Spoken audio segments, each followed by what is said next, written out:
Cumplir años no tiene por qué implicar la pérdida de salud y aunque los buenos hábitos deben mantenerse a todas las edades, lo cierto es que cuando las mujeres traspasamos la barrera de los 40 debemos prestar más atención a nuestro cuerpo porque cada vez vivimos más años y hay que vivirlos con salud. Hoy en Vital, la salud en femenino. Bienvenidos.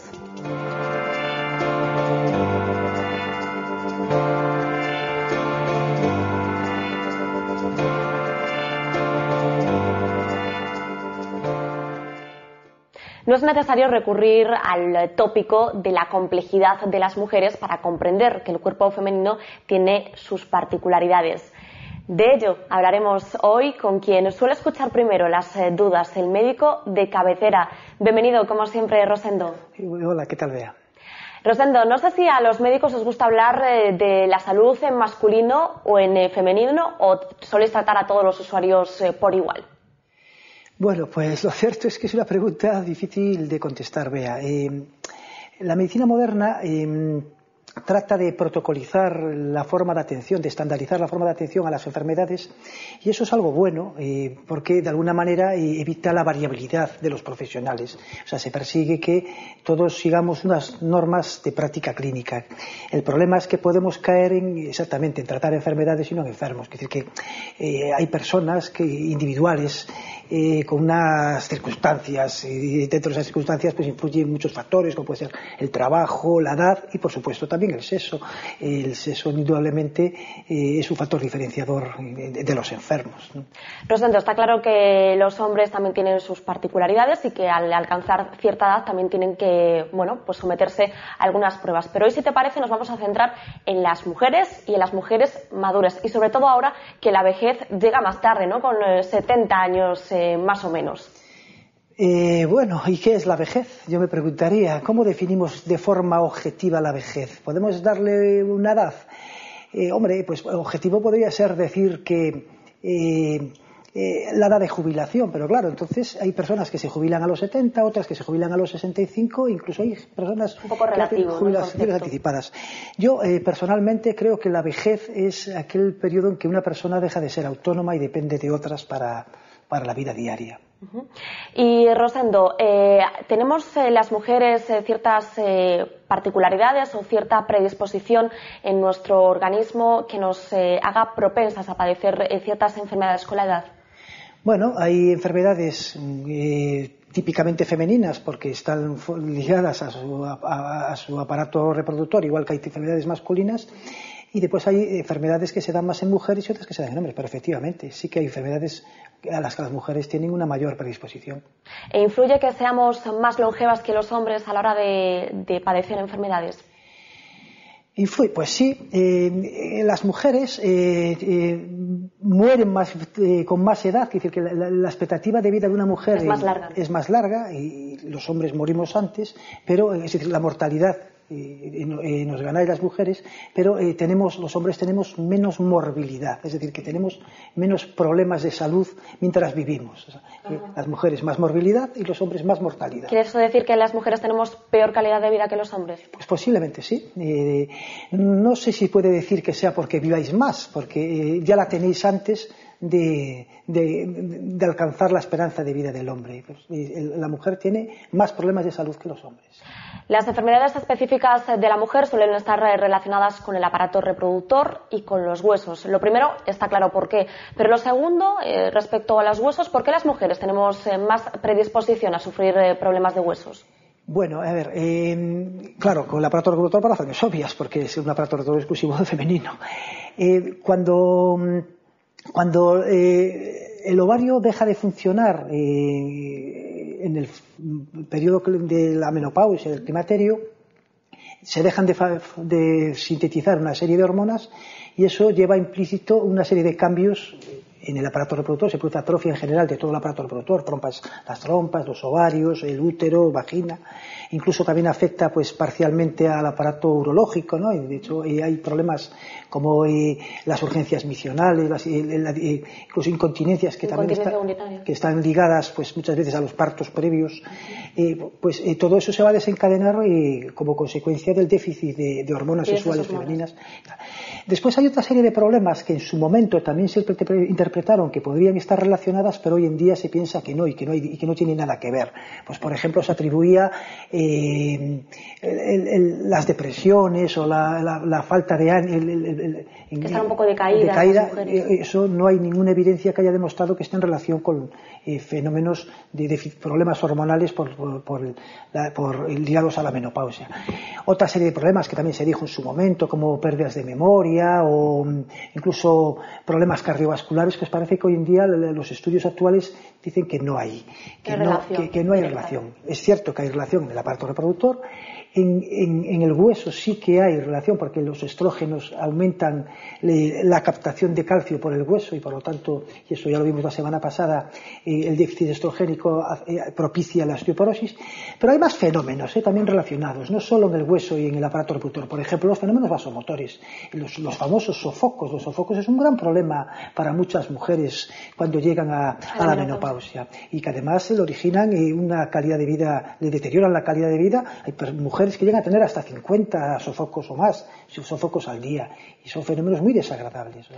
¿Y esos sofocos son provocados por la pérdida de hormonas, como comentabas? Sí, pero los sofocos están en relación con el déficit estrogénico. Suelen empezar en los primeros años del climaterio y tienden a mejorar a medida que va pasando el tiempo, pero aún así hay un 20-25% de las mujeres que a los 5 años de haber tenido la menopausia aún siguen teniendo sofocos. Rosendo, mencionamos ahora la menopausia. ¿Podemos considerarla una enfermedad? Bueno, a ver, eso también hay que aclararlo. Muchas veces, incluso los médicos, empleamos de forma indistinta menopausia y climaterio como sinónimos, y en realidad no lo son. La menopausia es la última regla que tiene una mujer. Igual que la menarquia es la primera, la menopausia es la última. Y por lo tanto, la menopausia no es un periodo, es simplemente la última regla. Entonces, climaterio sería el periodo comprendido entre la última regla o menopausia y hasta el final de la vida, ¿no? Eso es el climaterio, que a veces también le llamamos menopausia ese periodo, pero en realidad debería llamarse climaterio. Y por supuesto, el climaterio no es una enfermedad, el climaterio es algo fisiológico que forma parte de la evolución de toda mujer. Toda mujer tiene una infancia en la cual no es fértil, viene después una menarquia, un periodo fértil y una menopausia, y después viene un periodo no fértil y no tiene por qué percibirse ni debe. Hay estadísticas que hacen referencia preguntándole a mujeres cómo perciben, si perciben que el climaterio es una enfermedad, el 4% sí que lo perciben como una enfermedad. Es verdad que en determinadas mujeres va vinculado a determinados cambios, como por ejemplo los sofocos, pero en sí el climaterio es un fenómeno más de la vida de una mujer. Una etapa más de su ciclo vital. Exactamente. Hablamos también de la osteoporosis, de la que explicamos la semana pasada en qué consistía. ¿Podemos decir que es una de las principales preocupaciones de la mujer madura? Sí, ya efectivamente. La osteoporosis está ligada al climaterio porque está en relación con el déficit estrogénico y por lo tanto las mujeres al llegar a partir de los 65 años fundamentalmente, un poco más tarde de la menopausia, que años más tarde hay una descalcificación progresiva y es más, con mucha más frecuencia tienen más posibilidades de fracturas relacionadas con la osteoporosis. ¿Y cómo podemos detectarla, Rosendo?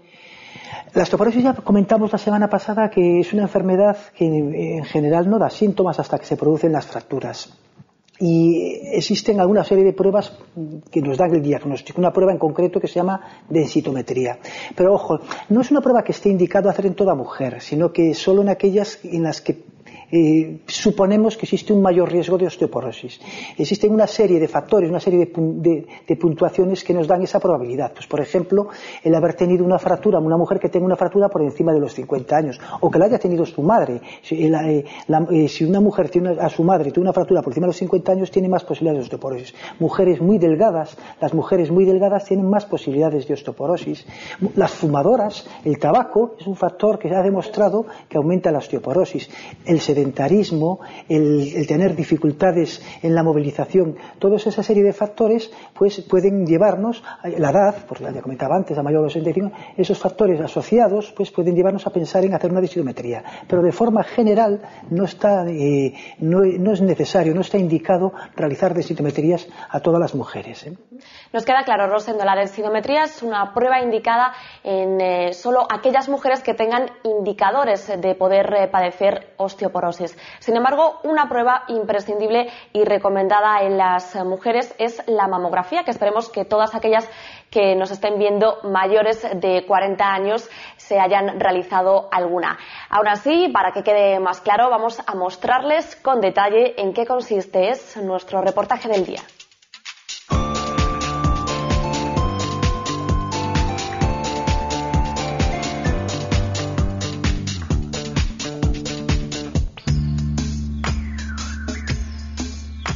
Una mamografía es una técnica de diagnóstico por imagen. En este caso, las imágenes que vamos a obtener son imágenes del interior de la mama. Pese a ser una técnica ya con décadas de antigüedad, pues sigue siendo la principal para la detección del cáncer de mama. No es una enfermedad que hoy por hoy podamos prevenir, no podemos hacer prevención primaria y entonces se trata de hacer prevención secundaria, que es la detección precoz. Detectar el cáncer en estadios iniciales de manera que la lesión sea menos agresiva y se pueda aplicar un tratamiento mucho más suave. La segunda finalidad sería el diagnóstico de lesiones que una paciente nota algo anormal, pues es una paciente sintomática y acude a su médico, su ginecólogo y quiere aclarar qué es lo que le está pasando. No es buscar cáncer de mama, es aclarar qué es lo que le pasa. El Sergas, en Galicia, está haciendo el cribado entre los 50 y los 69 años. Las recomendaciones de las sociedades americanas, tanto de radiología como de cirugía, es de comenzar el screening a los 40 años. El grupo de mujeres que comenzaban a hacer el screening desde los 40 años presentaban una mortalidad por cáncer de mama al 30% inferior a las que empezaban a hacer el screening a los 50. El mamógrafo es la máquina que nos va a permitir obtener las imágenes de la mamografía. Usa radiaciones ionizantes. Sin embargo, el riesgo de estas radiaciones ya está estipulado, que a pesar de su uso anual, pues no va a conllevar riesgos. En ocasiones sí es dolorosa si la mama está sensible. Por eso se recomienda a las mujeres que acudan en la primera fase del ciclo, que la mama está menos ingurgitada, menos edematosa, entonces van a notar menos sensibilidad. Eso no tiene que intimidar a una persona para dejar de acudir a la mamografía, porque la pequeña molestia que puede sentir pues se le va a olvidar en segundos. Hay proyecciones específicas para pacientes portadoras de prótesis que permiten, pues con la retirada posterior de la prótesis, obtener una buena visión del tejido. Pero en este caso también es muy importante completar con ecografía. Complementando mamografía con ecografía y con la exploración, vamos a detectar aproximadamente el 98% de los cánceres. Nos quedaría un mínimo porcentaje que no es detectable por ninguna técnica de imagen.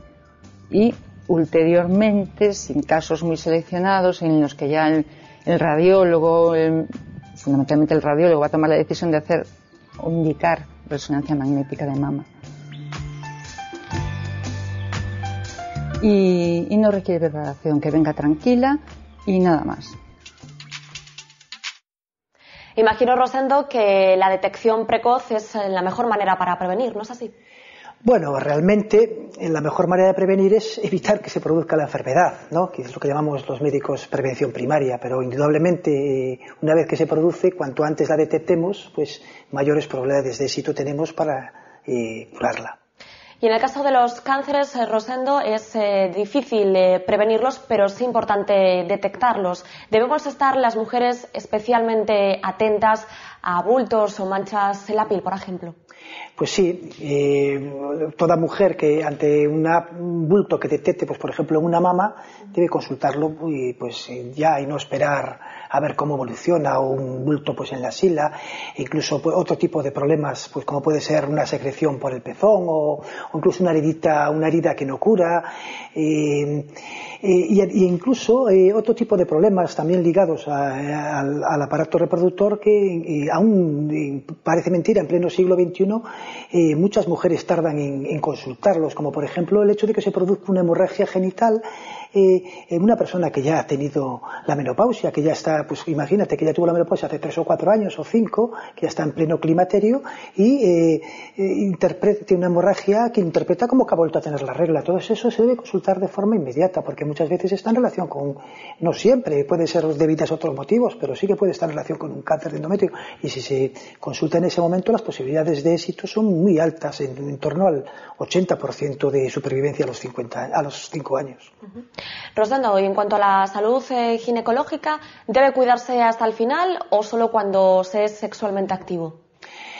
Hombre, pues yo creo que se debe cuidar siempre, independientemente de que esa mujer sea sexualmente activa o no. La salud ginecológica, el aparato ginecológico es un aparato más del cuerpo humano, y como el aparato sistema nervioso, el sistema digestivo, y por lo tanto hay que cuidarlo toda la vida, qué duda cabe. Muy relacionado con la ginecología, con la salud ginecológica, es la prueba llamada citología o del Papa Nicolau. ¿En qué consiste esta prueba y hasta qué edad es recomendable realizarla? Bueno, esta prueba consiste en hacer un raspadito con una espátula, con un hisopo, en el cuello del útero. El útero tiene forma de pera, y la parte más estrecha es lo que llamamos el cuello, que es la parte que enlaza con la vagina. Bueno, pues extraer de la parte más alta de la vagina una serie de células para visualizarlas por microscópico y tratar de buscar que no exista, o de determinadas alteraciones morfológicas que es lo que caracterizan las displasias o los que son lesiones precancerosas, o incluso a veces cánceres localizados in situ, es decir, que no han invadido otras regiones. Y eso consiste en detectarlo lo más precozmente posible, porque si se hace en ese momento, pues la curación se evita una complicación cancerosa, y por lo tanto la curación podría ser hasta el 100%. Y en cuanto a la edad, Rosendo, ¿hasta cuándo podemos realizarla? Ese es un tema muy controvertido, ¿no? Es complicado, no hay acuerdo, hay muchas, depende de las sociedades científicas que manejemos, incluso cuándo podemos empezarla, ¿no? También existen controversias al respecto. En general, se considera que una persona que ha tenido todas sus citologías normales a lo largo de los años, cada 2 o 3 años, porque tampoco está claro cada cuánto tiempo hay que hacerlos, y que pues en torno a los 65 años, si todas han sido normales, podría dejarse de hacerse citologías. Y la mayor parte de las sociedades científicas, la evidencia científica va en ese sentido, ¿no? Marcar como edad final. Hay otras sociedades que dicen a partir de los 65 años hacer 2 en corto periodo de tiempo, y si son normales dejar de hacerlas, pero otras dicen que suspenderlas ya a los 65 años. No hay unanimidad entonces al respecto. Lo que no es recomendable en absoluto, Rosendo, y estarás de acuerdo conmigo, es el sobrepeso. Cuando cogemos años nos vamos descuidando más quizás nuestro aspecto físico, y además la menopausia tampoco nos ayuda a mantener la línea. Es nuestra clave del día.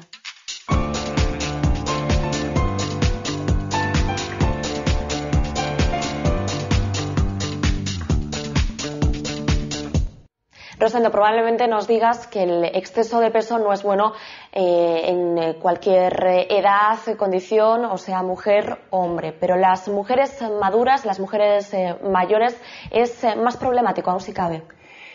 Bueno, el exceso de peso, también sea el sobrepeso, la obesidad, es problemático para cualquier edad y para cualquier sexo. Evidentemente, a medida que nos vamos haciendo mayores, es muchísimo más problemático, porque el exceso de peso lleva consigo más riesgo de diabetes, más riesgo de cardiovascular, más riesgo de enfermedades del aparato locomotor, artrosis, como vimos antes. Y por supuesto, las mujeres, si tienen son más proclives a enfermedades reumáticas como la artrosis o como la osteoporosis, pues indudablemente el sobrepeso va a hacer más mella en ellas.